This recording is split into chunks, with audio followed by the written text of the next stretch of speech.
Sonic CrossWorlds came out and even had its first DLC release recently. Apparently both have been very good.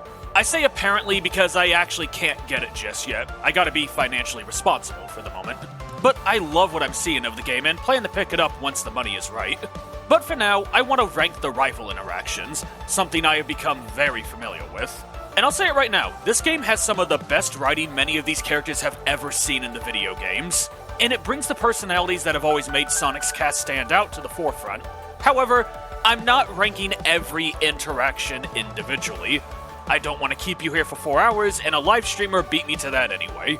So instead, I'm going to rank the characters themselves based on how consistently good their interaction banter is. I'm not just looking for how funny they are per se.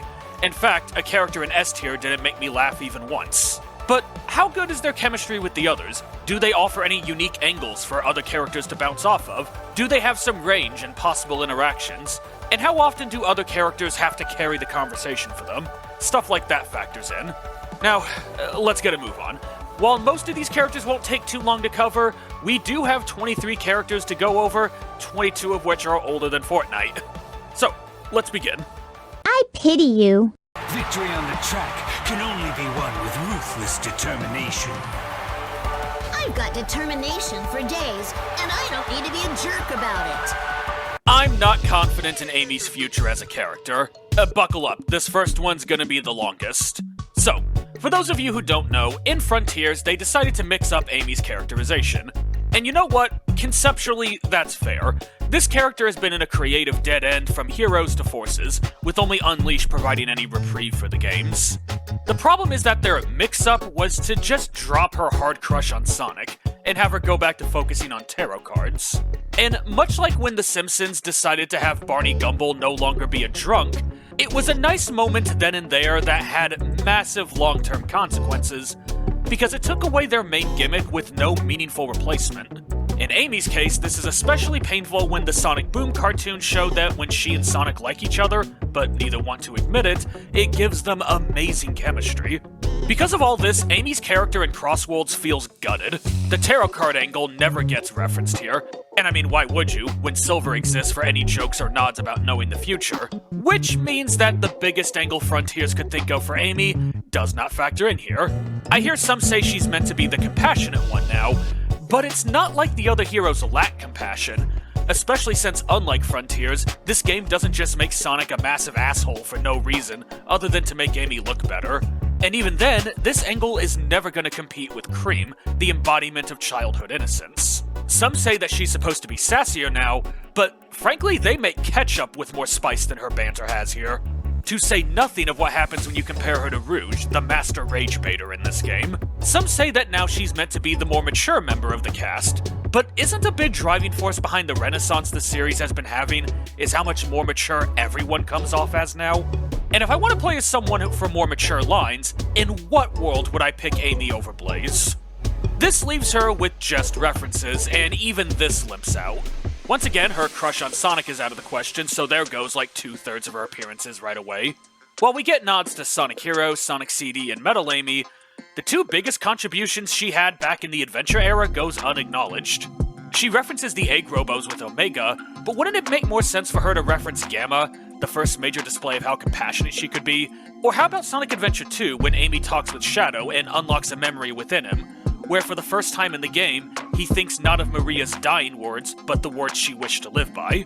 These interactions could have allowed her to not just reference the adventure games, but even get under Omega and Shadow's skin in a way others just couldn't.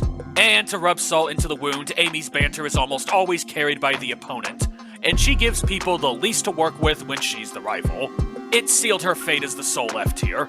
Her main gimmick has been torn away, her remaining traits are weak and outclassed by more focused characters, her references miss her biggest moments, and she doesn't bring much to the table for others to play off of.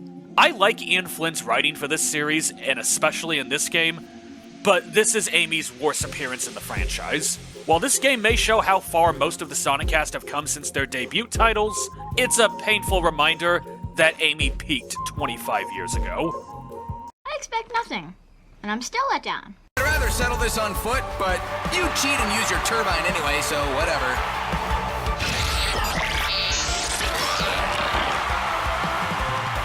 Metal Sonic deserves better. The original Shadow the Hedgehog, in the sense of him being the evil, edgy Sonic at least. But for reasons I will never understand, they decided he wouldn't be voiced in the game, despite most of the banter referencing the game he was fully voiced in. They didn't even bother to give him subtitles so that way you can know what he's trying to say. No, instead, the original evil Sonic is relegated to just being mocked by the cast without rebuttal, or characters having to explain his personality to the audience, since he can't display it, which renders his personality mute. Literally. He has some decent body language, but the only time this affects a conversation is with Knuckles, who picks up on that he wants a fight. Also, Tails, Knuckles, and Amy having basically the same joke when he's the rival is lame. Eggman brought Metal Sonic but not Metal Tails? I'm insulted. Why does Eggman always have to trot you out? Metal Knuckles' would have been a bigger challenge by far. Did Eggman forget he made a Metal Amy too? Why do we always have to put up with you? It's also a shame that Sega really doesn't want to bring back any old voice actors. Imagine if a previous Sonic VA was allowed to play him like they did with fake Vegeta in the Funimation dub. I will say there's some okay lines from the Eggman-centric characters like Sage, Omega, or the Bad Doctor himself, and Sonic, Silver, and Vector have some decent bits with him, but the good conversations are still in the single digits, and for the rest, he's a nothing burger that very few characters treat seriously, despite being the second longest running antagonist in the series. And given that in my tier list, E tier is the nothing tier, he's unfortunately perfect for it. Also, as I made this script, a mod making him Mecha Sonic with proper dialogue came out. I feel validated in my complaints here. Senior detective in the Chaotix Detective Agency. D-rank threat, ignore. Hey! I'm at least a B rank! You take that back! This is the best dialogue Charmy has ever had in a Sonic game. Charmy is the first of 3 child characters, and all 3 of them have very distinct personalities, something that can be admittedly difficult to do with child characters. And Charmy's bratty kid angle has never been handled better than it is here. The effort to focus on his enthusiasm was a smart choice, and it has definitely bared fruit. Some of his best interactions include mocking Jet's ego, asking Blaze to set him on fire, him getting mad at Tails double dipping, demanding prizes for his victory, so on and so forth. Honestly, there's some good stuff here when he's the player character. But as the rival, he falls into a very repetitive angle of being the annoying kid character. Nearly every character interaction when he's the rival becomes them being annoyed, or in Blaze and Omega's case, confused. It's novel when the player and their characters react the same way to something, and a character can be one note if it's a strong enough trait that they bring to the interaction, but he's far from the only character who knows how to get under people's skin. Hell, he's not even the only one who does so unintentionally. Combine that with his lack of personal dynamics beyond the Team Chaotix, and you have a character with enjoyable but limited dialogue options. While this is a massive improvement for one of the most disposable characters in the series, Charmy is hardly the biggest glow-up CrossWorlds has to offer. It does show he deserves to be fleshed out a little more in future games, though. I think there's maybe less of a novelty thing and more of an actual thing. Did you get the fishing rod designs I sent you? Yeah, and I'm still trying to figure them out. Are you some kind of secret genius? Tails is fine. Nothing special nor off-putting. He's perfect for C tier. There's not much to mention here, but I will give praise for the variety of reactions. His interactions include playing into his nerd archetype, getting annoyed when people treat him as Sonic's sidekick instead of his literal co-op partner, and a few bait-and-switch surprises, like the clip I used in this section. If you're a fan of his character, especially from the more recent stories, they take him pretty seriously here. And I do enjoy the moments like when he can't tell if Amy or Omega are trying to compliment or insult him. But, similar to Charmy, I wouldn't use him as the go-to example for this game's characterization strengths. This is where the fun begins. Help me out here, kid. Would Vanilla want me to let you win? Or would she find it more enriching if I gave you a little challenge? Give me a lead here. As long as I'm safe, Mother will be happy. But if we got ice cream, I'll tell her you were extra nice.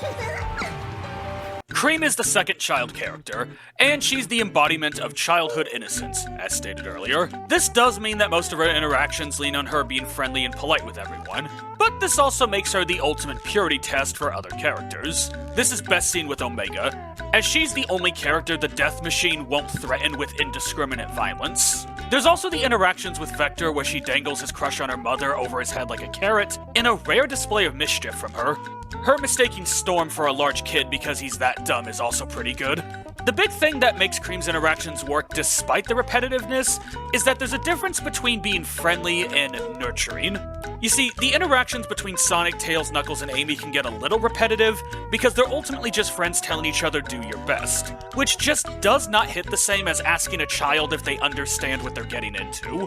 This makes her interactions with a lot of characters feel genuine, for lack of a better word, and it prevents the repetitiveness from dragging them down. Overall, I'd say Cream is the first good contrast character in the roster. You're supposed to be the brawn? You don't look so tough to me. Oh, I'm plenty tough. I'll break you into so many pieces, they'll call you Shatter the Hedgehog. I think it's safe to say this game pushes the dumb muscle angle to Storm to its logical endpoint. But to be fair, what else are you supposed to do with him? Sure, they give him a nod to the comics with him having a crush on Amy, and his interactions with Jet are pretty cute. But they focus on him being the brute. And to be fair, it does get some good jokes at his own expense, thanks to the dumb part, and he gets some really good insults, stingers, and clapbacks, courtesy of the muscle. This does a surprisingly good job at stopping him from being too repetitive, despite the fact that there's not much all that special about it, since instead it becomes a question of which angle will any given interaction lean more on, or will they combine them both together, like with Rouge. I heard Knuckles making fun of you. Why don't you give him a piece of your mind? Oh, you bet I will, after I smash you for spreading his dumb rumors for him. He's a simple character, but they pull about as much out of it as they can, and there are some surprisingly good interactions with him. Overall, there's nothing really wrong with him.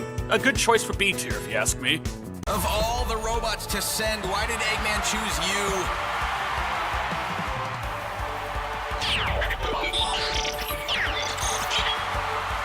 Okay, why is Eggpon here and not over in E tier with Metal Sonic? Well, Metal Sonic not talking was frustrating because he was meant to have a personality, and he has been voiced in the past. The Eggpon not talking is funny because why is this thing even here? That's definitely the favored response from most of the characters, but you get a little more variation than you'd expect. Some refuse to underestimate it, some choose to ignore it, Eggman thinks he can use it to rig the race in his favor, Sage starts to wonder if it's developing a consciousness like her, and Omega has an aneurysm by its mere existence. Make no mistake, all of these are meant to be a joke at how pointless this character is. But it works for him, and given that he is a filler character, it's actually quite appropriate. Oh, why so grumpy looking? Sad you know I'm gonna win? Maria wanted me to protect everyone from harm. Unfortunately, that includes you. That is your only saving grace. Shadow in this game is very much a Vegeta the Edgehog characterization. This isn't strictly a bad thing. In fact, it lets Shadow be for tenacity what Cream is for innocence. And thanks to his history, he gets a more varied pool of lines than Cream does. And when his banter is good, it's really good. Ah, you will be quite the formidable adversary.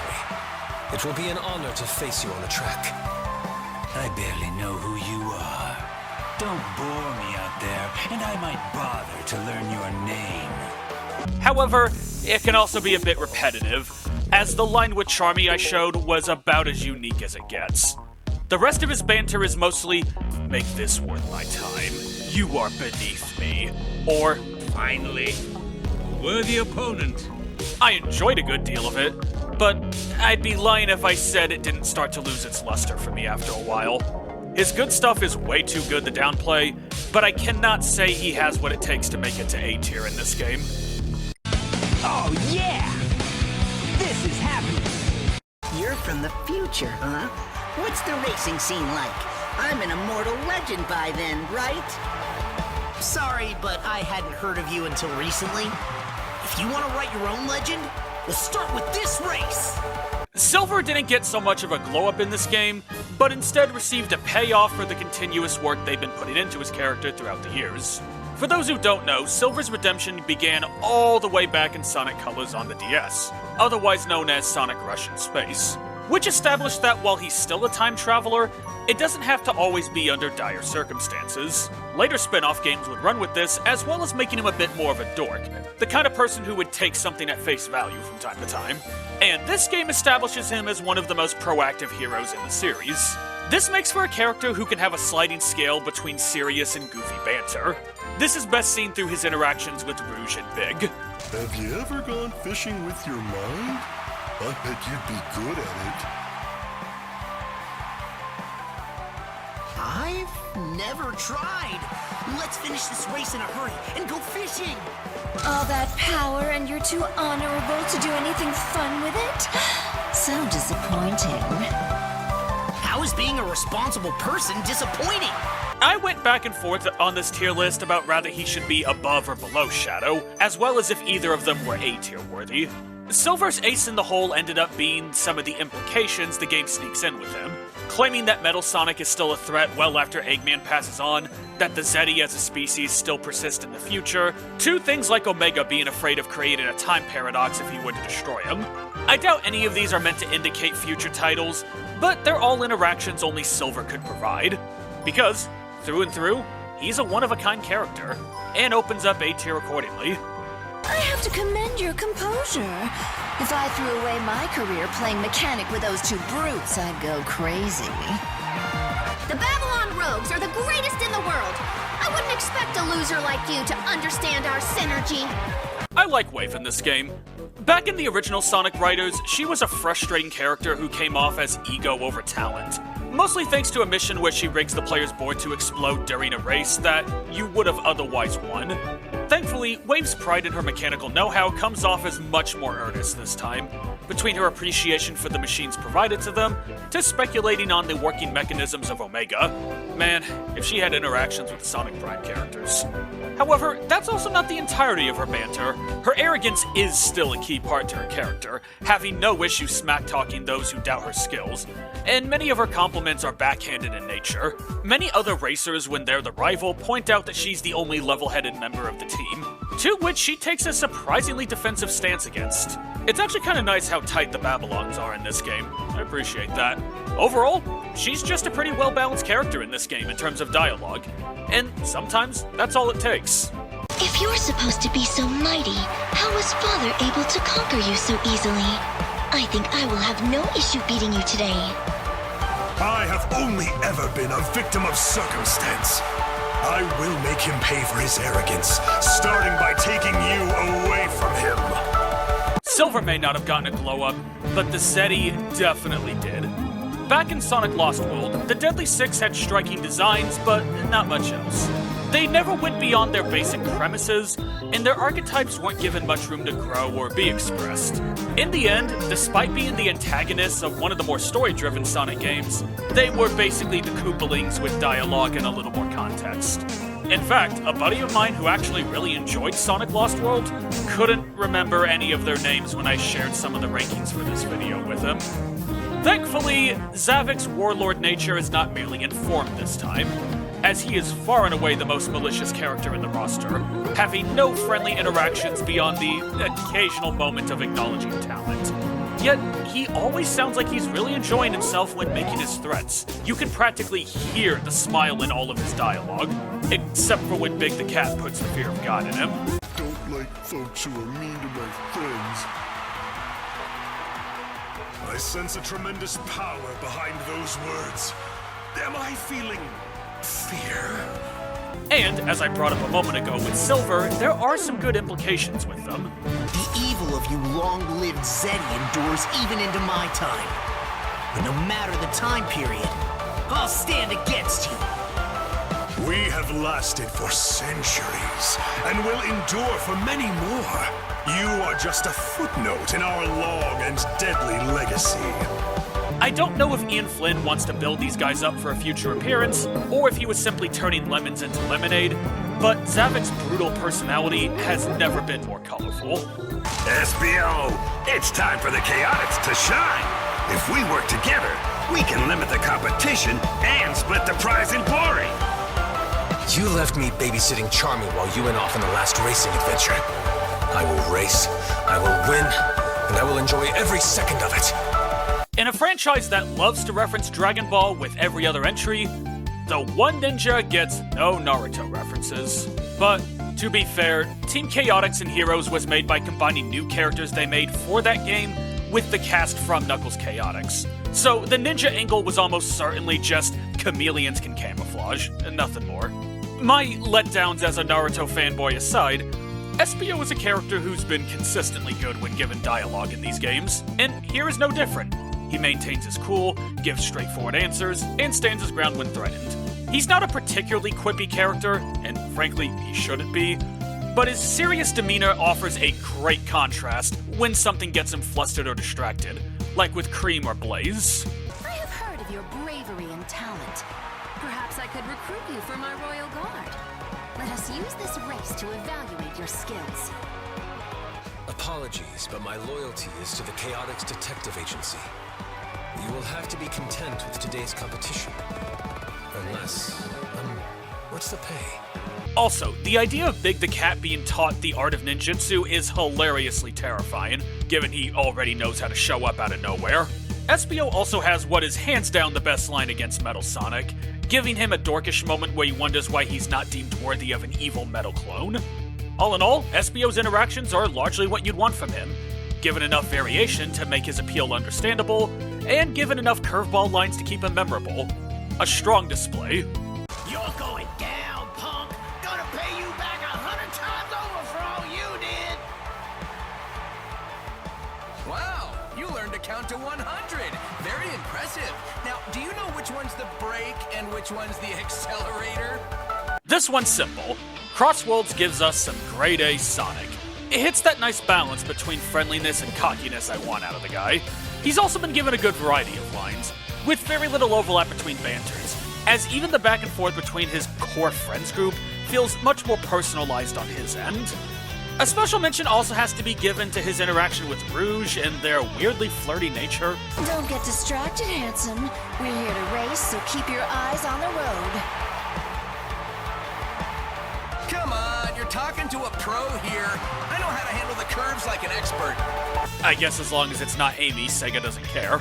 But there's not much else to say. Sonic's just very on point in this game.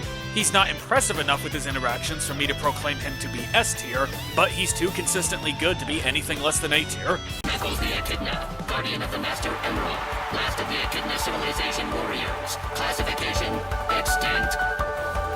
Oh yeah? Well, there's only one of you left too. Let's see who's standing by the end of this. If Frontiers kneecapped Amy's characterization, it gave Knuckles a saving grace. Moving him away from being an impulsive meathead, and eventually just an outright idiot, back to a no-nonsense straight man is the most welcome change in the characterization on display here. Wait, is it a change of characterization if it's just reverting back to what it originally was? Whatever. The point is, this direction fits him so much better. He gets some really strong chemistry with the more combative characters, like Storm or Omega, while still being able to keep up with some of the game's smarter or more eloquent characters like Eggman and Blaze. The Master Emerald also gets a nod or two. I'm glad that bit of his story isn't being forgotten this time. And of course, he gets nostalgic for his time with Team Chaotix. Shame Mighty the Armadillo is in classic-era jail. Altogether, these traits make him every bit as varied as Sonic, with stronger clapbacks. Oh sure, Sonic can talk back, but Knuckles sounds like he's ready to hit back if given the chance. Keeping that combative edge for the character without it defining him anymore is a trait I've missed oh so much, and cements modern Knuckles as his most satisfying portrayal since the Dreamcast era. That's a stylish coat. Do you think it would fit me?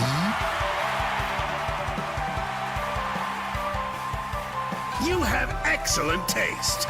If you manage to win, I'll have one tailor-made for you. Eggman being this high is hardly a surprise. He's consistently a highlight in the Sonic games, and that's ultimately true here. It helps that after an only okay performance in Frontiers and the outright bad rereading of Sonic Generations, this is Mike Pollock's most energetic performance for the Rotund Robotnik in a long time. Maybe the check cleared in advance this time. But this game is just a great display of Eggman's many characteristics. His viciousness and mean side comes out with interactions like with Cream and Charmy. Him trying to trick Knuckles and Vector is a nice display of him, well, at least trying to be cunning, and serving as natural callbacks. And he gets some nice moment with Tails, Sonic, Big, and of course, Sage. King Doranpa's simulated racetracks rival cyberspace in their complexity. Why don't you make things like this? Because I've been focusing on conquering the real world. Just like you should be focusing on the race. I can't say that this is an example of absolute peak Eggman. I still think the original version of Sonic Generations had that. And seeing an S-tier character like Eggman fall short is frustrating. Then again, in the Sonic series, falling short is Eggman's specialty, if not his lot in life, so I guess I can't complain. Regardless, if you're going through the rival matchups for banter, Eggman has a really good chance to leave you smiling, regardless if you're playing as him or against him. I hear you've got quite the temper. Don't get lost in road rage and drive off the road, you dim-witted brute. Ha! You said the magic words, lady! I live to lose it! Yeah! Now I'm good and bad! I've seen some people compare Zaz in this game to Waluigi, but that is slander I will not stand for. If that was the case, Zaz would be the Shadow equivalent to Tails, and then be completely indistinguishable from Shadow in all interactions. Why you boring me? I'm right! Zaz, on the other hand, actually is an agent of chaos and anarchy. Every single interaction with Zaz features his unhinged ramblings and threats while twitching uncontrollably. His interaction with Tails even lampshades how delightfully out of place he is in this game. I don't know why they're trusting a berserker like you with a piece of fine-tuned technology. Me neither! That'll make running you off the road even more fun! The game then uses his interactions with Zavik to re-establish why he goes along with the Deadly Six, and it's simply because he's afraid of his warlord boss. It's the only time we see Zaz lose his luster. You and me, huh? You know how I am. It's a little fender bender between us, right? Nothing personal. His uniquely unhinged nature makes for a great rival for a variety of characters having to put up with his insanity. And he does get some good jabs in from time to time, like saying he's gonna launch a coup against Blaze or Vector will never take him alive. Of the other 5 Zeddy, I'm glad Zaz is the one they've been pushing the hardest recently. Sonic really doesn't have a truly chaotic evil right now, and he plays the part well. Hey, if you're gonna be just one thing, be the best at it. Hey, what's the big idea about bidding us on that government contract? That would have been a sweet gig for the agency. I can't help it if I can do the work of you 3 stooges combined. For dialogue and banter alone, Rouge would be S-tier. She's snarky, cunning, secretive, and nearly everyone assumes she has some ulterior motive. Her interactions are perfect for her.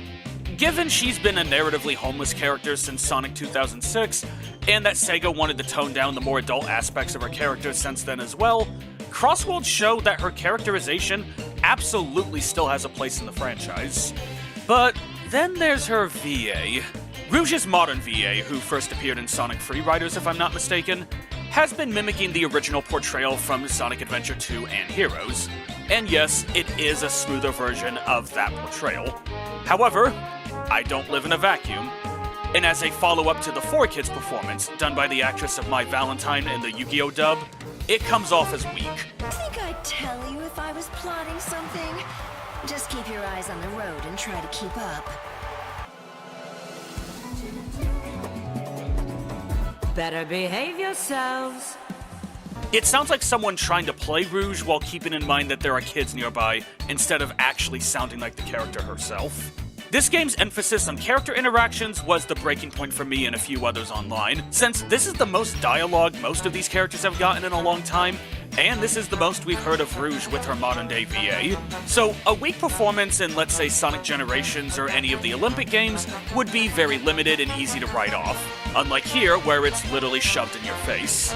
She doesn't have my least favorite performance here, that honor probably goes to Amy, but she's the one character actively brought down by a lackluster performance for me.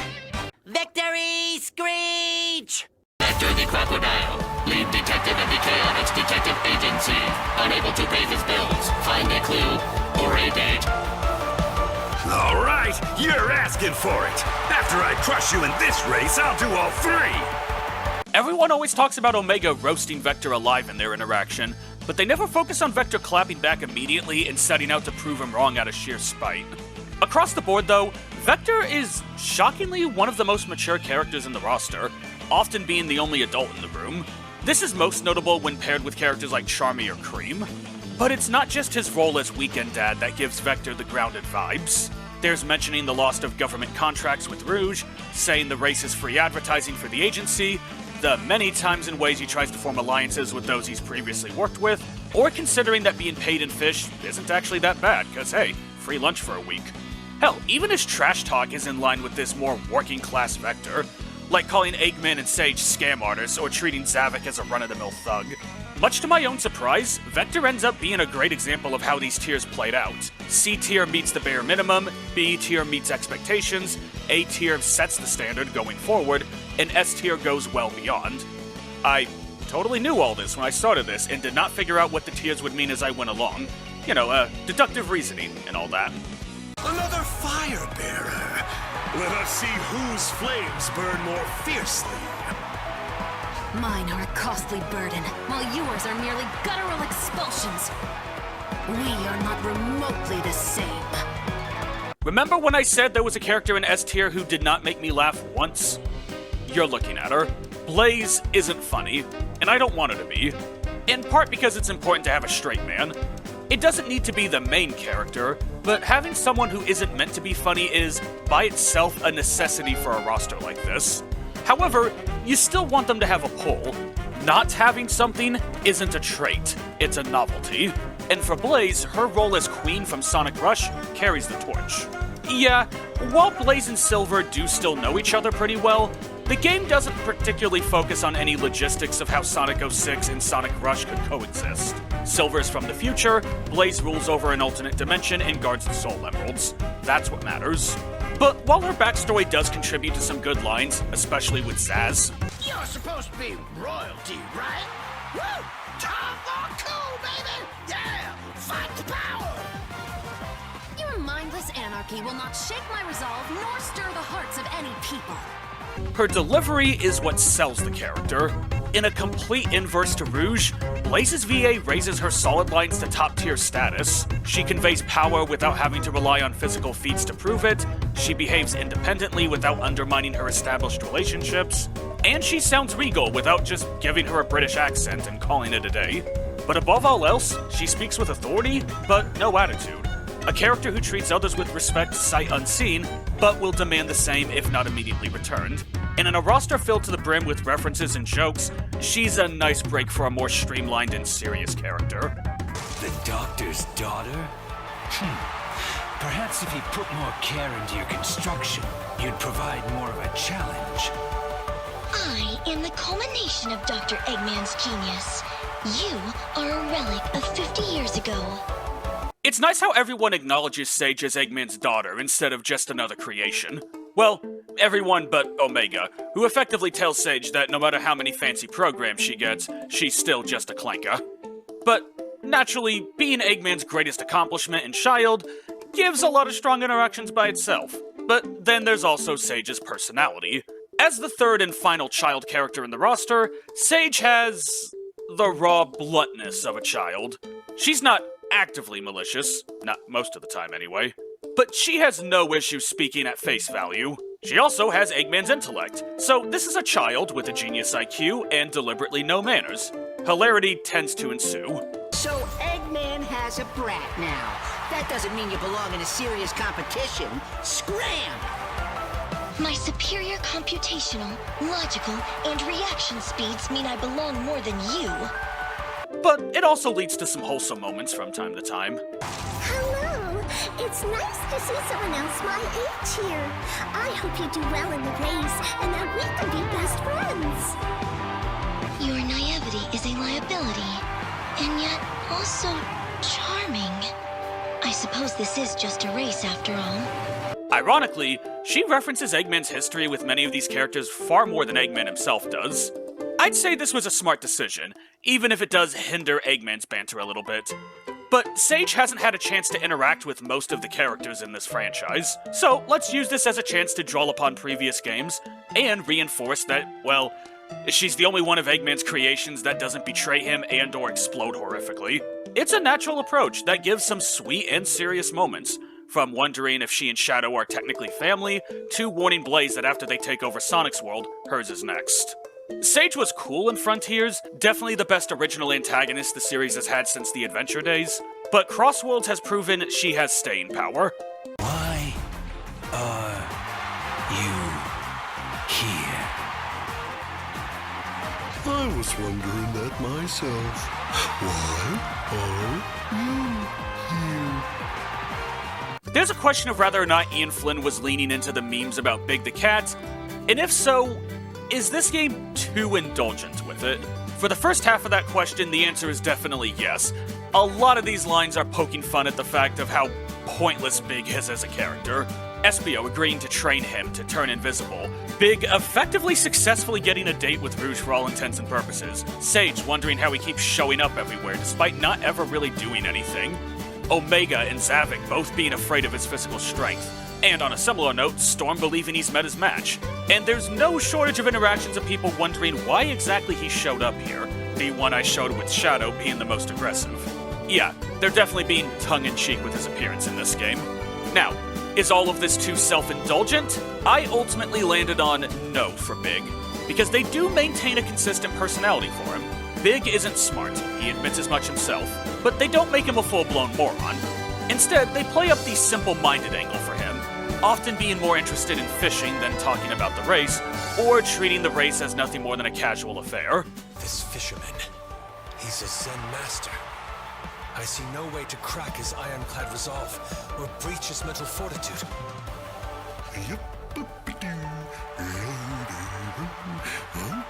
This typically results in characters either showing that they really enjoy fishing, or taking offense to his presence. They do also allow Big to be innocently savage on the occasion. Maybe. Make no mistake, he is savage, and they're some of his best lines, but it also gives pause for thought. Is he actually unintentionally insulting them? Or does he just realize he's getting on their nerves and wants to get under their skin? It becomes a plausible explanation when you realize he only ever insults someone who throws down first. I said earlier that Charmy was one of the most disposable characters in the series, but Big literally never needed to exist. He was created to advertise a fishing peripheral back on the Dreamcast, and aside from Sonic Heroes, was only ever brought back either to troll the player, or just to fill out a roster. But between this and his fishing minigames in Sonic Frontiers, Sega seems to be taking the approach of, if we got him, we may as well use him. And given that nearly every interaction from him is gold, I'm surprisingly okay with that. Hey there, do you like to race too? Do I like to? Are you kidding me? Do you know who I am? Jet takes no time to explain the appeal of. His glow-up is identical to that of Wave in that he sounds much more sure of his skills and traits, except he's defined now by his overconfidence and lack of interest in anyone he doesn't perceive as a challenge. Nearly every interaction pushes his dickish nature to its breaking point, and he can carry several conversations on his own through his unrivaled trash talk. Well, unrivaled at least in the context of a game like this. He trash talks as hard as he can while still maintaining the family-friendly nature of the game. This is the big leagues, runt. Run on home to your mommy and leave the racing to the pros. Who do you think you are? You're not even in my league. Quit now while you're behind. What are you, his cheer squad? I'm the legendary Wind Rider, Toots, and I'll prove it on the track. Sonic doesn't stand a chance against me. This bootleg knockoff isn't even qualified to eat my dust. He's just a one-of-a-kind prick that I never got tired of in this game, which makes sense. He was literally made for this sort of game. The natural enemy of the robot is hippies. Worthless assembly line fighter, I will obliterate you. I mean, come on. Anyone who's played the game saw this coming. Omega really is in a league of his own. Every interaction is strong, several of which he single-handedly carries, and his sheer bloodlust seeps into every line, even in the rare non-hostile interactions. But rather than waste your time explaining why he's peak, let's instead end the video with Omega proving it. You know, destroy the competition is just an expression, right? Irrelevant. I will win, and then inform your next of kin. Shadow the Hedgehog, bioengineered to be the ultimate life form, my only worthy opponent here. A rare compliment from you. You're not like the other robots I've trashed before. Let's see how tough you are. Open hostilities detected. Preparing excessively disproportionate countermeasures. Creed the Rabbit. Aspiring child caretaker. Non-violent and fluffy. Hostile interaction unwarranted. Oh, thank you, Mr. Omega. Seems like you can be nice after all. Let's have a thrilling race together. Omega? How about we bury the hatchet for now, metaphorically speaking? Only if the burial site is your metaphorical head. Some badniks infested a lake I fish at. Can you help me get rid of them? Primary objective, win race. Secondary objective, go fishing with a vengeance.